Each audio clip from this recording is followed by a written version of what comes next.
Kani waa qamar suugaani oo ku noqnoqday magaalada Muqdisho isla markaasina loo sheegay inuusan mar labaad ku noqon doonin kadib markii uu mar hore tegay isla markaasina uu damcay inuu ku noqdo, balse ay dowladdu diiday isla markaasina ay u sheegtay inuu iska joogo. Haddaba mar la waraystay ayaa la weydiiyey inuu ku noqon doono magaalada Muqdisho, wuxuuna sheegay inuu ku noqon doono isla markaasina ay dhulkiisa tahay.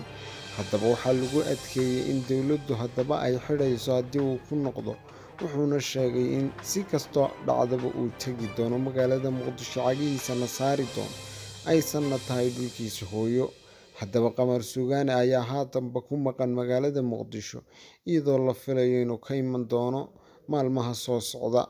Haddaba qamar suugaani ayaa loo diyaariyey askartii xidhi lahayd iyo weliba jacaylkii uu geli lahaa, sida suuqa la isla dhex marayo wararka xanta. Haddaba hore waxaa sidani oo kale u sameeyey ninka Nimcaan Cabdiraxmaan Xasan Hilaac, kaasi oo inta uu Muqdisho tegay isla markaasina in badan joogay, fiisana ka sugayay xaaskiisa oo dibadda ugu maqnayd.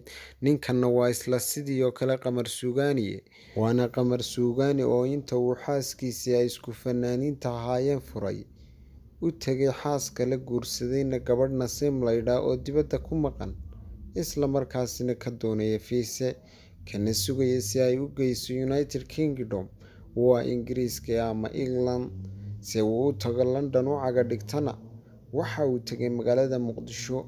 Haddaba waxaa la filayaa in halkaasi wax badan ugu fududaan doonaan sidii uu Nimcaan Hilaacba ka maray. Tani waa qaacidada uu adeegsan karo marka uu doonayo inuu fanaan ka tago dalkiisa hooyo, isla markaasina uu u duulo waddan kale oo uu qariib ku yahay, waana qaacidadii uu adeegsaday Nimcaan Cabdiraxmaan Xasan Hilaac.